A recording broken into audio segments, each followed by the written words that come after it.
دا جینۍ د سرو سره تللې ده. دا یو هلک ډېره خوښه وه، د مور او پلار نه ورکوله.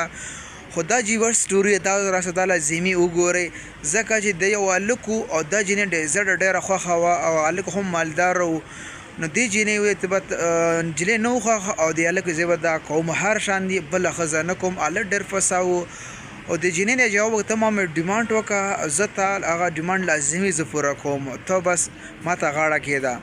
هغه ورته جینۍ بیا دا جواب ورلېږلی و چې ما له په کلي کې 4 بنګلې واخله. هغه ورته بنګله مې ګوته ږده، هغه بنګله به ستا په نوم باندې وي. خو بیا دې جینۍ پلار دې شرط له وروسته شلو. د هلک ډېر فسا و، هلک وایي زه چې ښځه کوم دا به کوم. او د جینۍ مور او پلار هم فسا و، هغه د نه ورکوله.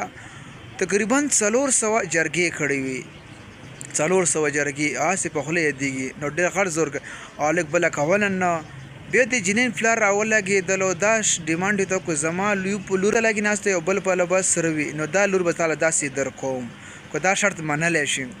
هغه هلک ورته وویل بالکل دې شرط زه هم لازمي تیار یم. هغه هلک دنیا خلک راووتلو او دغه هلته وکالت ولګېدلو او دنیا خلک راتاو. هلک دومره خوشحاله و چې بیا هلک ویل 500 روپۍ ټول خلکو له یې ورکولې او ښه ښایسته غټ پروګرام خیرات یې هم کړی.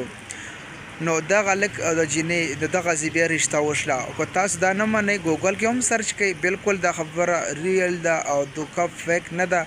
او ما دا ویډیو تاسو سره شریکم. دا ویډیو مخکې ملګرو سره لازمي شریک کړئ ځکه چې داسې عجیبه غوندې ویډیو